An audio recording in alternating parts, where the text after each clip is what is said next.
Bismillahirrahmanirrahim.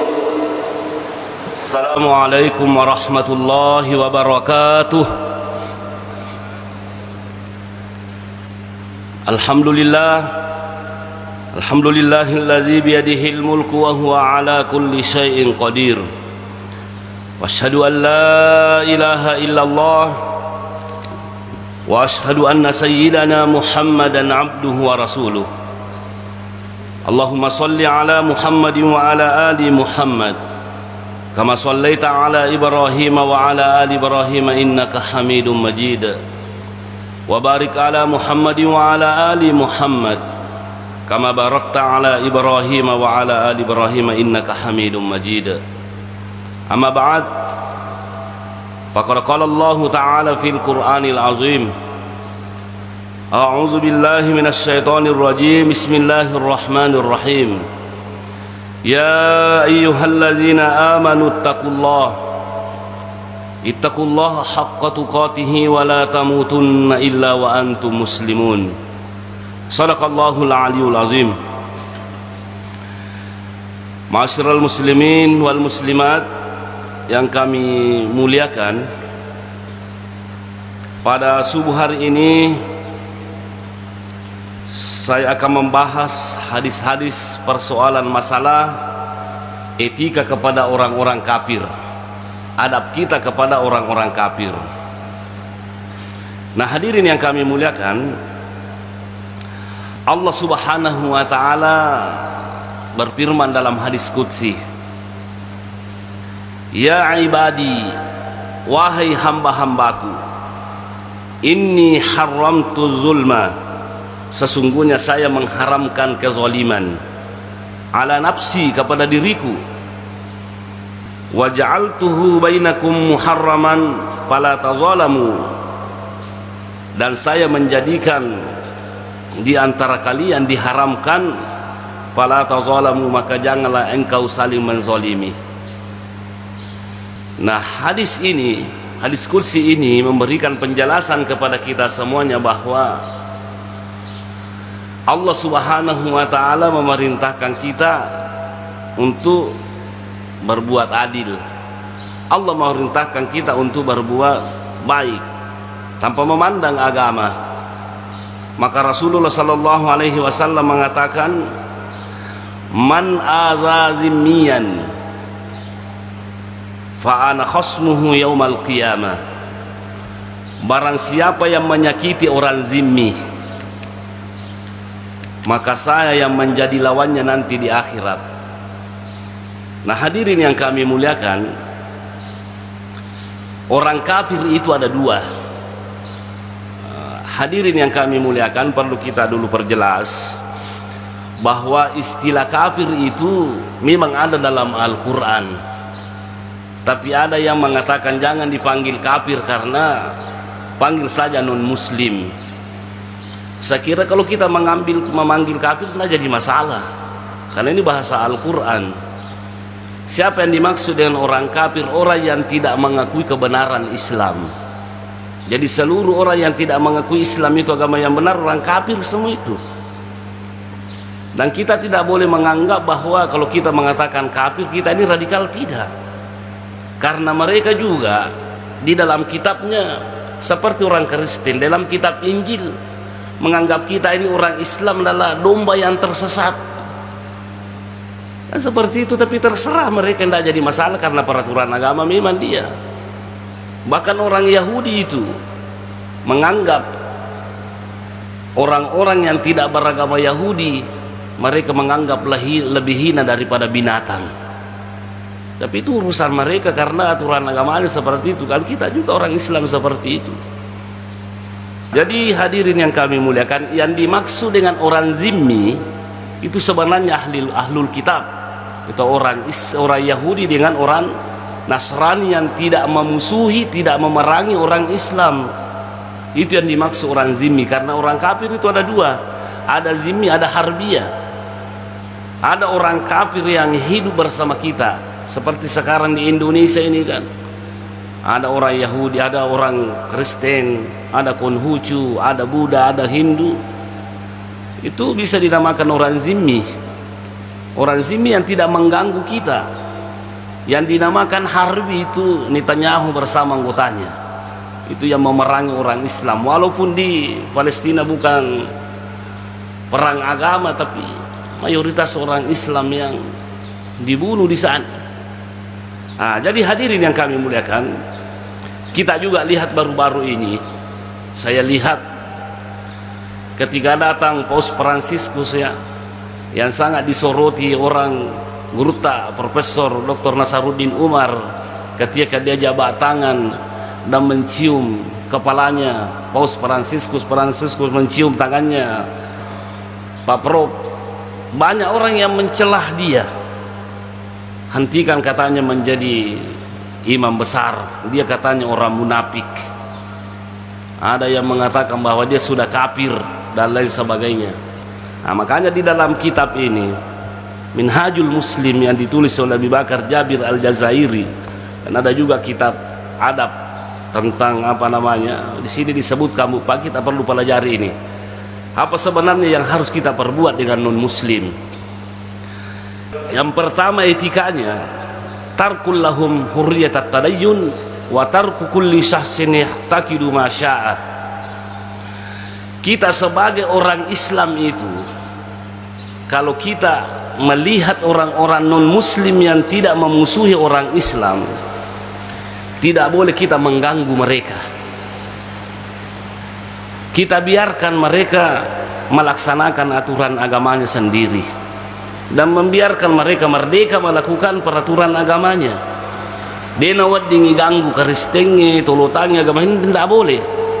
Biarkan mereka melaksanakan aturan agamanya dengan catatan, Bu Pak, bukan berarti kita mengakui keyakinan mereka kebenarannya, tidak.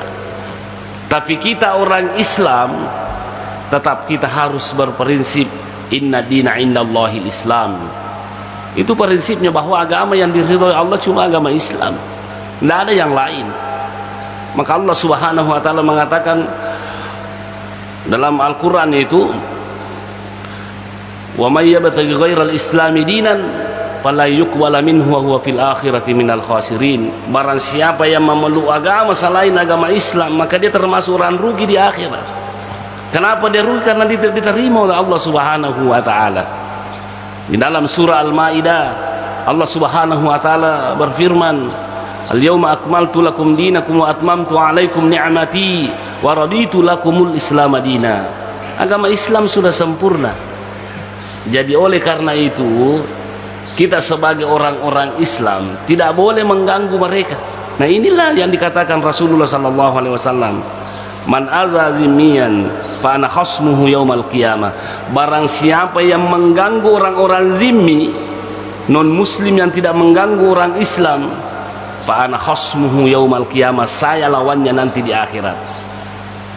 Itu begitu hebatnya. Makanya lakum dinukum waliyadin, laksanakan aturan agama Anda, kami juga melaksanakan aturan agama kami. Cuma ya seperti itu saya lihat. Kita memang dituntut untuk toleransi, ada namanya toleransi beragama. Kita saling menghargai. Mari kita sama-sama, non muslim atau Islam, mari kita sama-sama membangun Indonesia yang kita cintai bersama ini. Tapi jangan juga terlalu menggampang-gampangkan toleransi. Seperti kita kasih masuklah non muslim beribadah di masjid, itu kan walaupun mungkin pada zaman dulu ada yang seperti itu kan. Saya lihat di mana ini ya, ada biksu masuk di masjid berdoa dengan menyambut mereka di masjid. Kenapa mesti di masjid? Kenapa mesti di masjid? Kalau ada di tempat lain, kenapa bukan tempat lain? Jangan sampai kita toleransi tapi justru kita merusak aturan agama. Toleransi memang perlu, tidak boleh tidak. Kita harus saling menghargai, tapi jangan sampai merusak agama kita. Kalau orang-orang yang hebat pengetahuan agama, saya kira tidak jadi masalah. Seperti Guruta Profesor Nasaruddin Umar, saya kira tidak jadi masalah di dia, karena dia tahu, karena beda ilmu, beda pemahaman, beda pengalaman, itu beda. beda ilmu, jadi tidak usah kita mencela dia. Apalagi di dalam Al-Quran itu Allah Subhanahu wa ta'ala juga berfirman, ya, kita dilarang untuk ini dalam surah Al-Mumtahanah, lam yanhakumullahu 'anil ladzina lam yuqatilukum fid dini wa lam yukhrijukum min diyarikum an tabarruhum wa tuqsitu ilaihim innallaha yuhibbul muqsitin.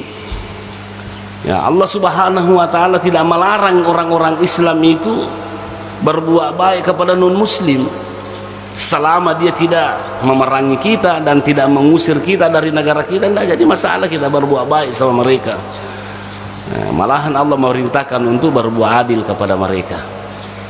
Jadi intinya etika kita, adab kita kepada kepada non muslim itu, selama dia tidak mengganggu kita, tidak memusuhi kita, kita membiarkan mereka melaksanakan aturan agama mereka sendiri. Dalam bahasa dunia kita harus toleransi dengan mereka. Kemudian yang kedua, wa minal adabil islamiyati muamalatu ahlil kitab az-zimmiyina ay yuhsinu muamalatahum wa yakunu ma'ahum bararatan wa adulan. Kemudian yang kedua, etika kita kepada non muslim itu kita harus berbuat baik kepada dia dan kita harus berbuat adil kepada mereka. Bagaimana caranya? Insafuhu wal adalu ma'ahu wa isda'ul khairi lahu illam yakun muhariban. Caranya berbuat baik kepada non muslim yang tidak mengganggu kita, kita berbuat baik kepadanya. Bagaimana caranya? Kalau dia butuh makanan, kita kasih makan. Tidak boleh kita mengatakan, ternyata aku salang iko, dia cocok ke pandre. Tidak boleh. Kalau mereka butuh makanan, kasih makanan. Kalau dia butuh minuman, kasih minuman. Kalau dia sakit, minta untuk diobati, silakan diobati.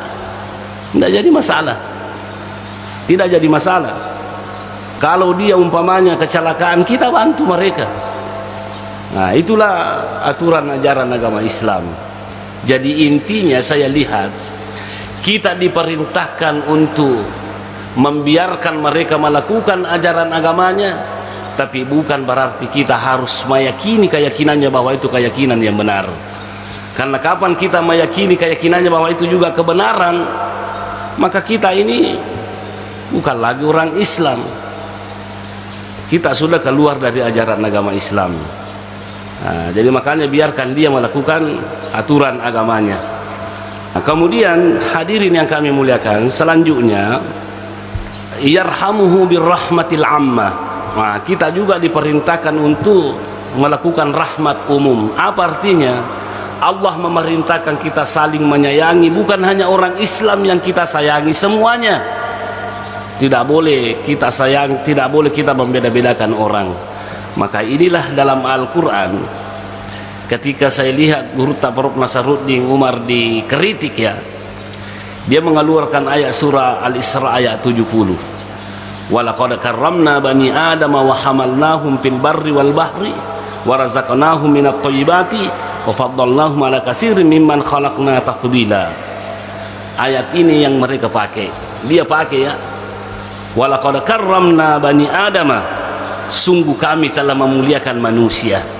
Bagaimana caranya Allah memuliakan manusia? Wa hamalnahum fil barri wal bahri. Itu Allah Subhanahu wa ta'ala mengangkut mereka di daratan dengan di lautan. Artinya apa? Ya rupung Allah ta'ala digagan apa silengan ngatanna selang ya ko malopi wi insyaallah salamai no muslim malopi insyaallah salamai. Dia nama kadatannya aku salangi kalau palabu ko matu. Tidak. Jadi kemudian Allah Subhanahu wa ta'ala juga memberi rezeki kepada seluruh hambanya. Tidak ada yang dibedakan. Malahan non muslim lebih kaya saya lihat daripada kita. Jadi intinya hadirin yang kami muliakan, perlu kita ini sebagai orang-orang Indonesia memperbaiki hubungan tak dengan non muslim.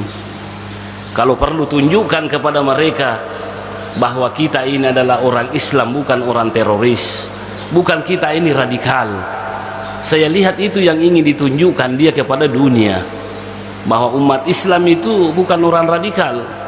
Dan memang hadirin yang kami muliakan, tanggapan mereka itu setelah terjadi pemboman di mana-mana di Indonesia, kita ini dianggap, hampir semua dianggap sebagai orang-orang teroris. Saya pernah diundang takziah, kebetulan di dekat rumah itu banyak non muslim. Saya sementara makan kue, saya panggil mereka, dia tidak mau datang dengan saya. Minta apa? Mungkin mereka menganggap kita sebagai orang radikal dan lain sebagainya, padahal ajaran agama Islam itu tidak seperti itu. Jadi barang siapa yang menyakiti non muslim, maka dia akan lawannya nanti Rasulullah sallallahu alaihi wasallam. Kemudian selanjutnya yang perlu kita lihat, adamu aziyatihi fi malihi aw damihi aw irdihi in kana ghaira muhariban, in kana ghaira muharibin. Jadi juga kita tidak boleh menyakiti mereka. Dia nawat diala orang paranna, dia nawat dingi ganggu darakna dan lain sebagainya. Ada non muslim punya mangga, tak kena alabawan nih tanah tosal lah karistia tumi, tidak boleh, tidak boleh seperti itu. Alabawan nih, dia tu nomor tiga tanah tosal lah, tidak boleh ganggu mereka, tidak boleh. Justru hadirin yang kami muliakan, kita sebagai orang Islam sekarang ini, kita harus menjadi pelopor di Indonesia ini, bahwa kita umat Islam adalah Islam yang ramah. Bagaimana caranya? Nampakkan kehalusan budi pekerti kita. Kita mengakui kita boleh membiarkan melaksanakan aturan agama mereka, tapi bukan berarti kita tidak boleh menceramai mereka. Dan ceramah itu banyak macamnya. Ceramah yang paling penting sekali adalah etika kita. Api tangi sifat non muslim supaya kita bisa diikuti. Ada yang sedengar di Uram Pinrang ini, orang Islam beristri orang Kristen. Sang Kristen ini perempuan masuk Islam, tapi suaminya tidak sholat, tidak pernah pergi sholat Jumat, tidak pernah puasa pada bulan Ramadan. Aga nasa benina, aga pale ko ya cinrulai. Tutama salat itu mah sumpajang, tutama salat itu mah puasa, tutama salat itu mah kajuma, kumakuti kami kali supaya menjadi Kristen. Inilah yang menjadi persoalan, karena kita umat Islam tidak mampu menampakkan keislaman kita kepada mereka, sehingga mereka tidak tertarik. Jadi itulah hebatnya ajaran agama Islam. Mereka tidak mengakui agamanya, tapi mereka tetap membiarkan mereka melakukan aturan agamanya, dengan catatan kita umat Islam menampakkan etika yang baik, sehingga para ulama kita menulis kitab-kitab yang seperti ini. Kemudian selanjutnya hadirin yang kami muliakan, etika selanjutnya, abahalil muslimi ayyakula min ta'amihim wa ayyuakilahum wa ayyusahirahum. Kita sebagai orang Islam itu boleh memakan makanan mereka, boleh kita memakan makanan mereka. Umpamanya dia merayakan hari Natal, dia kasih kita makanan, boleh kita makan. Ini Allah Subhanahu wa taala mengatakan dalam Al-Qur'an surah Al-Maidah ayat 5, wa ta'amul ladzina utul kitaba hillul lakum. Makanannya ahlul kitab boleh kita makan. Makanan yang halalnya, bukan babinya. Itu yang dimaksud. Naleki apel, naleki nasi kuning, tidak jadi masalah jika kita makan. Rasulullah sallallahu alaihi wasallam diundang oleh orang Yahudi datang ke rumahnya untuk makan. Rasulullah datang makan. Loi manre okubulana Yahudi. Nah, inilah cuma ada yang bertanya sama saya, Ustaz, bagaimana dengan piringnya, periuknya katanya, napura kapan napaki man ribawi. Ai, hanya tapi kiri gimana ngero, natanda pandina tanre nanre na mitanre. Nah, Rasulullah sallallahu alaihi wasallam dikasih daging. Una salah Aisyah itu yang mengatakan, ya Rasulullah, orang yang memotong hewan itu di sana, sapi atau kambing itu di sana, kan belum ada orang Islam. agak nasa nabita ya bismillah bawa nuna pamuanre ya kalau itu nama tanra makan abawi na panreke silakan makan makanannya, tidak jadi masalah. Rasulullah juga makan, dia juga boleh memakan makanan kita. Kemudian selanjutnya termasuk itu yang jadi masalah itu ayyusahirahum. Sekarang ini ramai Bu Padi, kita lihat ada anak-anak masuk Islam tapi orang tuanya masih non muslim. Apakah seorang anak harus memutuskan hubungan silaturahmi kepada orang tuanya? Jangan, tidak boleh. Orang tua dia non muslim, kita Islam, justru tetap kita harus berbuat baik kepada kedua orang tua walaupun dia non muslim. Nah, kalau dia membutuhkan makanan kita kasih makanan, kalau dia sakit antar ke rumah sakit, kalau dia butuh minum kasih minum. Bukan berarti kita sudah masuk Islam kita tidak boleh lagi berbuat baik kepada kedua orang tua yang non muslim, silakan. Atau ada keluarga yang non muslim, boleh kita apa namanya kuma pak boting natulau, tidak jadi masalah, kita datang tulotona solo napa tumanda tumade, sudah selesai. Ya mikonon lagi lo mangagasan nahe. Kalau kita diundang ke gereja umpamanya acara Natalan, jangan kita datang karena itu acara agama mereka. Beda dengan pemerintah yang diundang, seperti Pak Bupati, seperti Pak Kemenak diundang sebagai tokoh agama, karena memang kalau menteri agama itu bukan menterinya saja orang Islam. Kepala Kemenak itu bukan saja kemenaknya orang Islam, tapi kemenaknya juga Kristen, Yahudi, apa namanya, seandainya ada Yahudi di Indonesia ya kemenaknya orang Hindu, kemenaknya apa namanya orang Buddha. Jadi makanya silakan Anda datang, tidak jadi masalah ji, karena Anda punya wewenang di situ. Ya kau bangsa nanti di masyarakat biasa lo koro, jangan, karena ini kalau maga koro tidak ada hubunganmu dengan mereka. Nah, hadirin yang kami muliakan, kemudian selanjutnya yang sangat perlu ini etika di sini ada mawalatihi wa mawaddatihi. Kita tidak boleh menjadikan mereka pemimpin, tidak boleh mengangkat mereka menjadi pemimpin orang-orang Islam. Artinya apa? Kalau kita berbicara masalah negara, semua warga negara Indonesia boleh mencalonkan diri sebagai presiden, boleh mencalonkan diri sebagai gubernur, boleh, tidak jadi masalah. Tapi orang Islam tidak boleh memilih non muslim. Ini dalam Al-Quran ini. Ini bukan diskriminasi, hadirin yang kami muliakan. Allah yang mengatakan kepada kita semuanya, la yattakhizul mu'minuna al-kafirina awliya'a min dunil mu'minin. Jangan orang non muslim memilih pemimpin selain muslim. Itu yang kita harus pegangi. Nah, akan tetapi Bu Pak, kalau non muslim kebetulan terpilih menjadi presiden, terpilih menjadi gubernur umpamanya, maka kita umat Islam harus menghargai mereka. Kita tidak boleh mendemo mereka, kita tidak boleh memerangi mereka selama dia jujur. Tidak boleh, tidak boleh itu. Kita harus menghargai. Bilang Al-Quran melarang kita memilih pemimpin non muslim. Ya kamu yang salah, orang Islam kenapa pilih non muslim? Padahal kita mayoritas di sini, kan seperti itu di. Nah ini. Kemudian tidak boleh juga wa mawaddatihi, terlalu saling mencintai. Ada bahasa yang perlu kita bedakan Bu Padi. Saling mencintai dengan saling menghargai itu beda. Apa yang dilakukan sekira Guru Prof Nasaruddin Umar di Jakarta kemarin itu bukan saling mencintai, tapi saling menghargai sesama tokoh agama. Dilarang memang saling mencintai, tapi saling menghargai apa? Agar apa lemena pikau? Apakah Paus Fransiskus Selatan mau dibom? Tidaklah. Itu kan temu negara, kita harus saling menghargai. Nah, saya berbicara seperti ini Bu Pak, bukan membela Guru saya, bukan. Tapi kita ini harus mengatakan bahwa kita harus saling menghargai, tidak boleh ada yang kita bela. Kemudian yang terakhir, karena kita juga dibatasi oleh waktu, yang terakhir sekali ini masalah ada mu'inkahihil mu'minah. Tidak boleh non muslim itu menikahi orang perempuan orang Islam. Dia nawat dingi pakawing.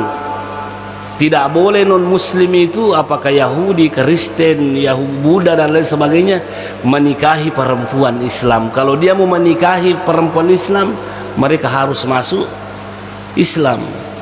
Tapi sekarang ini kan sudah banyak orang yang melanggar, banyak yang melanggar aturan Allah Subhanahu wa taala, dan sekira pemerintah juga melarang. Tapi orang-orang saya lihat begitu, perempuannya Islam, laki-lakinya non muslim, dia tidak menikah di Indonesia, menikah di luar negeri.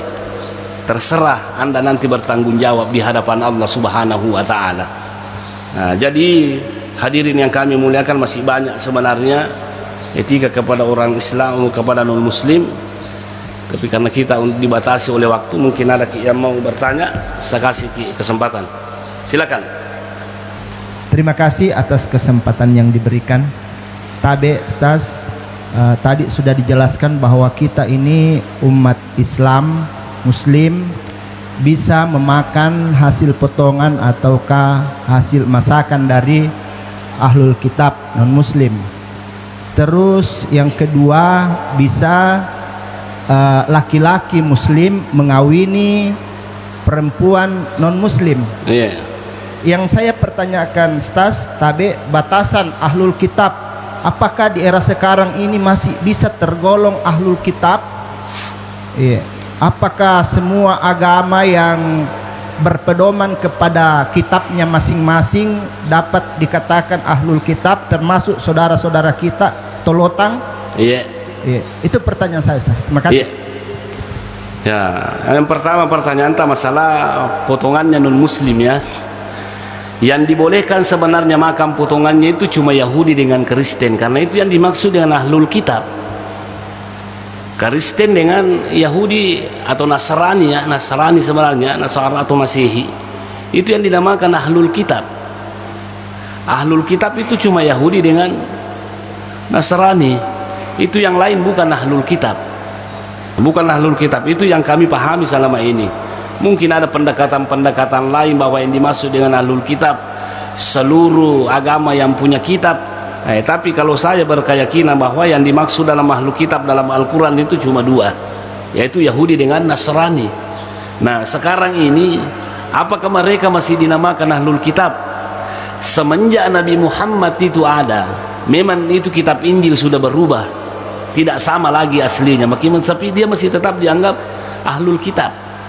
Nah, jadi masih dianggap ahlul kitab. Tapi sebenarnya kalau kita mau berbicara secara jujur, bahwa yang dimaksud dengan ahlul kitab itu sebenarnya cuma itu yang ada di Palestina sana. Karena ajaran kaum Kristen itu ditujukan cuma untuk mereka, beda dengan Islam, ditujukan kepada seluruh manusia. Ini kita berbicara versi Islam ya. Berbicara versi Islam itu bahwa yang dimaksud dengan ahlul kitab sebenarnya itu cuma yang ada di Palestina sana. Karena Nabi Isa dilahirkan di sana, Nabi Musa dari sana. Yang di Eropa, di Indonesia ini kan bukan ya. Tapi ya seperti itulah. Nah, jadi makanya saya melihat, pernah saya membaca, kalau tidak salah pernah saya membaca itu bahwa tetap majelis ulama itu melarang kita untuk menikahi walaupun orang Kristen. Selama orang Islam ada, kenapa Anda memilih non muslim? Kenapa hadirin yang kami muliakan kita dilarang memilih? Kita sebagai bapak, kita sebagai suami sekiranya tidak jadi masalah, tapi anak-anak nanti di kemudian hari, anak-anak kalau ada anak istri tetap non muslim, padahal Allah mengatakan kita harus menyelamatkan keluarga kita dari api neraka. Ku ampusakum ahlikum nara. Jadi kalau keluarga keturunan non muslim, masalahnya bisa kita selamatkan. Jadi intinya Pak Sukri, makanannya boleh kita makan, ya potongannya boleh kita makan kalau Kristen. Tapi saya lihat ini, kalau ada acara-acara umpamanya ada orang Kristen yang menikahkan anaknya di komunitas Islam, di banyak Islam tetangganya, biasanya puima nuli gere sapinna. Maka dia kono puima lo gere pak dia matu nande salangi sapiku. Saya kira tidak jadi masalah juga, tidak jadi masalah ji. Kalau menikahi, kalau saya, walaupun dalam Al-Quran membolehkan menikahi non muslim terutama Yahudi dengan Nasrani, boleh. Tapi seandainya masih ada sesama orang Islam, kenapa memilih yang lain? Kenapa kita mau memilih yang lain? Nah, seperti itu saya kira. Ada lagi yang bertanya, silakan. Ya, silakan. Bismillahirrahmanirrahim. Assalamualaikum warahmatullahi wabarakatuh. Assalamualaikum. Kebetulan di daerah Kani sana ada saya punya lokasi. Daerah Macinai sana. Di mana itu? Kani Macinai. Iya. Nah, kebetulan saya punya lokasi di situ.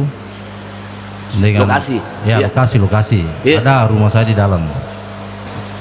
Kebetulan di dalam itu, di sana itu ada yang saya suruh tinggal orang non muslim sekeluarga. Oh, non muslim ya? Non muslim. Ya. Ya. Sampai saat ini. Nah, mungkin ini hanya pemikiran saya ya. Iya. Selama mereka tinggal di sana itu, saya selama ini ditimpa berbagai masalah, Apa itu? musibah dan masalah. Oh, selama mereka tinggal di sana, kita selalu ditimpa musibah. Tapi di pikiran saya tidak ada begitu. Cuma saya mau tanyakan ini. Iya, silakan. Nah, selama mereka tinggal di sana, kebetulan saya punya toko terbakar. Dan baru-baru ini rumah saya, karena kebetulan saya ada sangkutan di bank. Iya. Tapi sebelum rumah saya dilelang, 2 bulan sebelum rumah saya dilelang, saya menghadap ke bank untuk melunasinya. Iya. Tapi bank kan memberikan sesuatu apa sehingga dia tidak ini dilelang tanpa sepengetahuan saya. Iya. Kan 6 bulan setelah dilelang baru saya tahu, setelah pengadilan membawakan saya amanin risalah lelang. Jadi oke, saya sudah tangkap pertanyaan Pak. Jadi mungkin kita mengatakan bahwa sumber kesialan karena saya tinggal orang di lokasi saya intinya non muslim. begitu. Intinya ya? begitu. Itu. Iya. Nah, begini. Tapi kalau boleh, ya. Dan saya akan juga mengklarifikasi karena banyak tetangga saya di sini. Ya. Kan? Boleh. Ya. Boleh. Silakan. Selama masalah itu menimpa saya, mungkin saya salah atau tidak. Mudah-mudahan tidak ada tetangga saya yang berpikir bagaimana dengan saya. Karena saya juga menilai ada tetangga saya dulunya itu akrab dengan saya, nyapa dengan saya, tapi ada sampai setelah itu ya dia berubah sama saya. Itu hanya pemikiran saya ya. Ya, oke. Nah, inti pertanyaan saya itu, Iya. apakah ada hubungannya mereka yang tinggal di tempat saya dengan masalah dan musibah yang menimpa saya? Iya. Kan? Ya, tadi ya oke. Saya ada non muslim tinggal lokasi saya, toh itu yang menyebabkan kita menganggap bahwa itu yang menjadi sumber masalah. Tapi saya tidak percaya itu. Cuma saya mau oke, saya sudah pahami pertanyaan Pak. Jadi begini, tadi saya sudah sampaikan bahwa selama non muslim itu tidak mengganggu kita, wajib hukumnya berbuat baik kepada mereka. Bisa dipahami? Wajib hukumnya berbuat baik kepada mereka. Kenapa? Karena kita tidak boleh membeda-bedakan agama dalam berbuat baik. Ini tadi walaqad karramna bani Adam, itu ayatnya nih. Kita harus saling memuliakan, saling menghargai, tidak jadi masalah.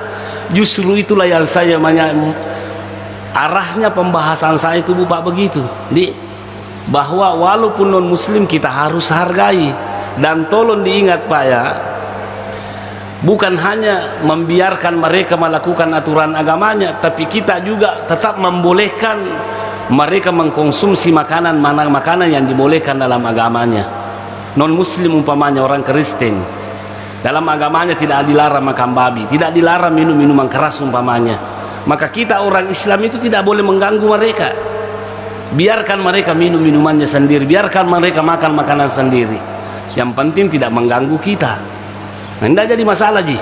Justru itulah yang diinginkan. Mudah-mudahan Pak Ji, kita berbuat baik kepada dia bisa tertarik masuk Islam. Bisa, itulah yang dimaksud dengan dakwah. Itulah yang saya inginkan, bahwa tidak selamanya kita mengatakan sini kau, tidak, tapi kemungkinan besar itu insya Allah dia bisa masuk Islam kalau kita berbuat baik kepada dia. Tadi kan saya katakan ada Islam memperhatikan orang non muslim tapi dia tidak sholat, tidak puasa, tama pi makan istri ini na padegan aja apa kalau agak pi kuya cinrulai. Nah jangan sampai itu kayak agak diseleng majasi pak pale. Tapi kita ditaruh di tempat di tanah, mudah-mudahan dia memberi, Allah Subhanahu Wa Taala memberikan hidayah kepada dia. Dan kemudian jangan kita menganggap bahwa gara-gara dia lah sumber malapetaka, tidak. Harus kita kembali mengintrospeksi diri kita, Pak Haji. Ini Rasulullah SAW mengatakan ini ya, mengatakan seperti itu, bahwa kita harus memuliakan mereka selama dia tidak mengganggu kita. Saya kira itu jawabannya nih. Jadi kesimpulannya, jangan kita menganggap bahwa gara-gara dia sumber malapetaka, tidak. Justru insya Allah kalau kita berbuat baik kepada dia, dia akan mendapatkan hidayah masuk Islam, maka insya Allah kita termasuk orang yang banyak pahala. Walaupun dia tidak mendapatkan hidayah, tapi kita tetap berbuat baik kepada dia, juga kita akan mendapatkan pahala. Nah, bukan bahasanya tadi ini saling mencintai, tapi tidak, tadi menyayangi makhluk Allah Subhanahu Wa Taala, karena Allah sendiri yang memerintahkan kita, irhamu man fil ardi yarhamkum man fis sama. Ya, saya kira seperti itu. Tadi Pak, mau kita bertanya? Ya, silakan.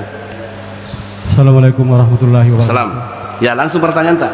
Tapi Pak Ustaz, bertolak dari itu tadi, pengertian daripada kafir, itu bahwa selain dari orang yang tidak mengakui kebenaran Islam itu adalah kafir.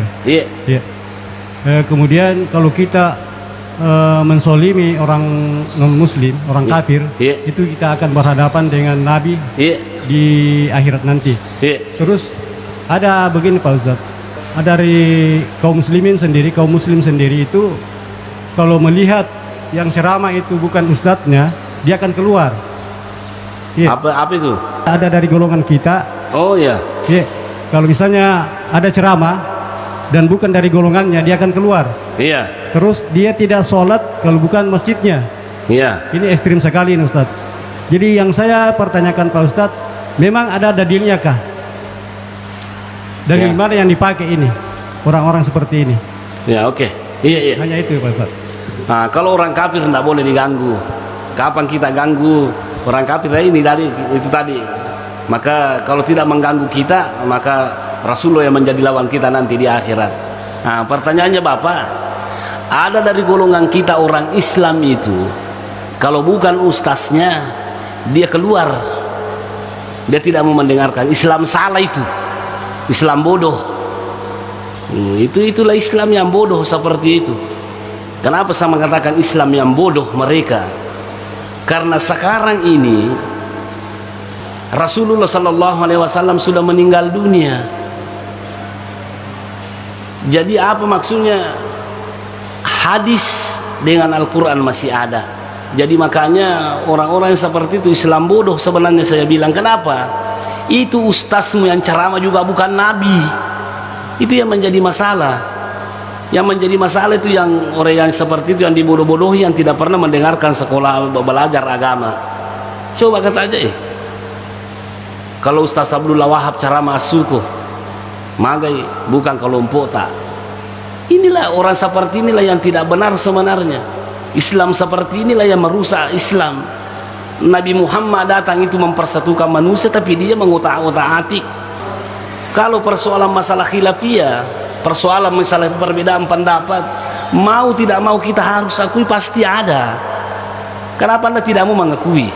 Anda sendiri yang merasa benar, tunggu dulu lah.